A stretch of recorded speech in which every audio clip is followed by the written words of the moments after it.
Hi, so in this video I want to talk about the concept of autonomy and how it relates to ethics for the professions. So autonomy, in my opinion, is one of the most significant concepts for ethics for the professions, and it's directly related to many other concepts such as the professional-client relationship, employee rights, privacy, deception, and so on. And we all have heard that term autonomy before. We all, have a general idea of what it means, and we all probably value our own autonomy. But what exactly is autonomy, and how does it relate to ethics for the professions? So, in this book, which I'll link down below, one of the chapters, the author defines autonomy as essentially the ability to do three things. First, the ability to assess the situation. Second, the ability to decide what is the best course of action. And then third, the ability to carry out that course of action. So just think about it for yourself, right? If you're trying to decide something, you need to be able to assess the situation. You need to be able to decide what is the best thing to do is, and you need the ability to actually carry out what you have decided. When you have the ability, you have the autonomy to make a decision. Think about when you were helpless. According to this definition, the idea is that in this helplessness, you may were not able to decide what to do, or you maybe were not able to assess the situation, or were not able to actually carry out the decision. Your inability to complete one or two of those tasks, or maybe all three of those tasks, compromises your autonomy. So again, this idea of autonomy is your ability to assess, to decide, and to act. The opposite of autonomy is dependency. And again, in the book, dependency is defined in two ways. First, this idea of impulsiveness, right? The inability to control yourself, the necessity just to do this or that or whatever, right? When we lack that ability of control, and when we are impulsive, that again compromises our autonomy. It makes us dependent upon something else. The second form of dependency is indecisiveness, right? The inability to make a decision, right? Where you're just constantly thinking things over, you're constantly trying to figure out what's going on, and that lack of ability to decide really hampers your autonomy and makes you dependent upon other things.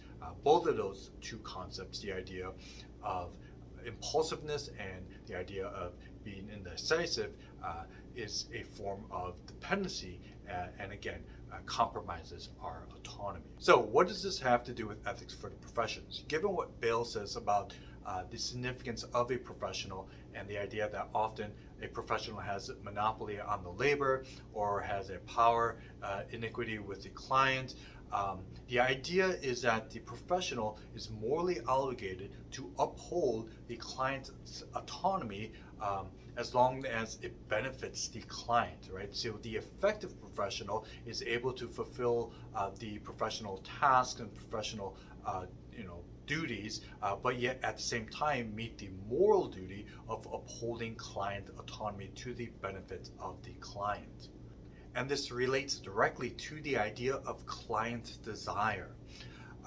One way to think about it is that the idea that when we work out of our desire, we are autonomous, right? I want this and I go get that. But what Immanuel Kant teaches us is that counterintuitively, when we operate out of desire, we actually are not operating out of autonomy. So say we go and get ice cream, right? And you go and you pick whatever flavor of ice cream you want, and you pick chocolate ice cream, right? That decision, is that an autonomous decision? For Kant, he will say not necessarily. If your decision for chocolate ice cream is based on a desire, well, here's the thing. Much of our desires are contingent upon other factors. Maybe you pick chocolate because that's the flavor your family chose to eat when you're a child and you're reliving your childhood.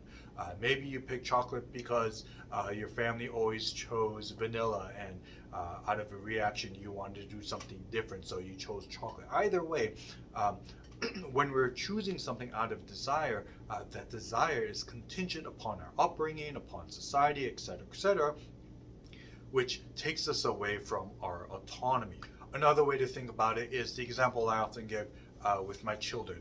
Many years ago, they were invited to their first birthday party. It was Anna's birthday, so I took them down to Target and I said, "Oh, you could get anything you want for Anna." They immediately ran to the Lego aisle. I knew that their family just had a newborn, so I was thinking in my head, well, maybe Legos aren't the best idea.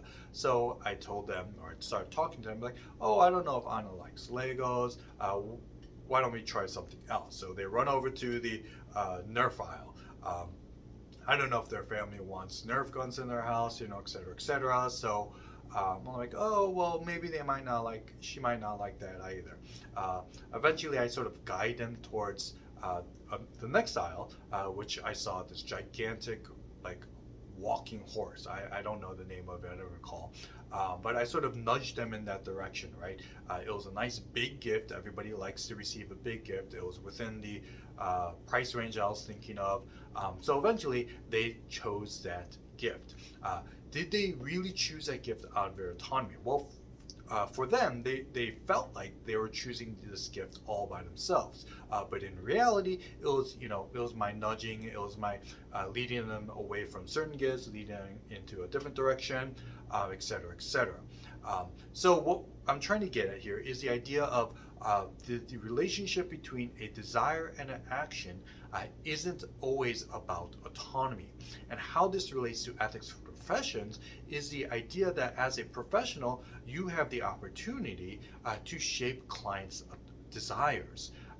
And by shaping these desires, are you hindering their autonomy? Are you compromising their autonomy? Or are you allowing their autonomy to guide them to their decisions?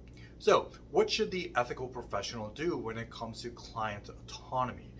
The idea is that rather than being mere problem solvers, the professional should work towards empowering the client. So here's the deal. So you can easily solve your client's problems, right? You went to school for this, you've done this for many years, you know how to handle this, etc. So you can easily solve their problems. But the idea is that by merely solving their problems, this creates a dependency on you. And while this seems like this is a great situation because this will create dependency upon you, in the long run, this actually leads to a loss of client retention. Clients don't come back to you because they don't feel like their needs are being met by you. Rather than merely solving their problem, which diminishes their autonomy, the effective and moral and ethical professional should work towards empowering their client by utilizing their autonomy, by fostering their autonomy. Yes, not only are you meeting their needs and solving the problem, but you are giving back client autonomy. You're allowing them to be part of this process. You're allowing them to utilize their own understanding of the situation to be part of this activity of trying to figure out what they need and how best to address this need. Empowering doesn't mean you teach the client how to do what you do. I mean, that's not possible, right? You went to school for many years. You've been doing this for many years. Again, empowering is not teaching them how to do what you do, but also you can teach the client how to do a couple things here and there so that they feel like they understand the situation. They feel they can handle some minor situations, and when something bigger occurs, they come back to you, etc., right? So empowering is utilizing their autonomy through education, through meeting their needs, by hearing what they have to say about the situation and including their input into the solution. And in the end, this leads to more client retention.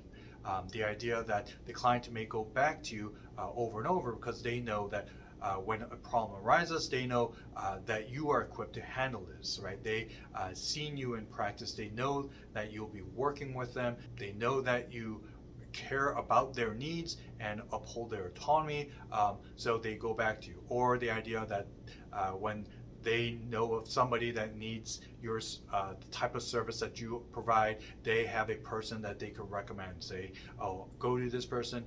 They know what they're doing. They know how to address your needs. They know how to listen to your desires. They won't, trample all over you, but they'll hear you out and offer you a great solution. Not only does this lead to client retention, but it also spreads out responsibility, right? If you are the sole problem solver, then all the responsibility falls on you. However, if you are utilizing client autonomy, that spreads the responsibility between you and the client. And then finally, as we mentioned before, the main idea is that by empowering the client, you are fostering client autonomy. You are utilizing the client's autonomy in the process of solving their situation or addressing their needs. And in doing so, you are fostering more than just a mere solving of the problem, but you are fostering the client's own autonomy and their own abilities to address the situation or the task at hand. So I hope this was helpful and give you a little insight into the role of autonomy when it comes to ethics professions. If you have any questions or comments, please ask them down below.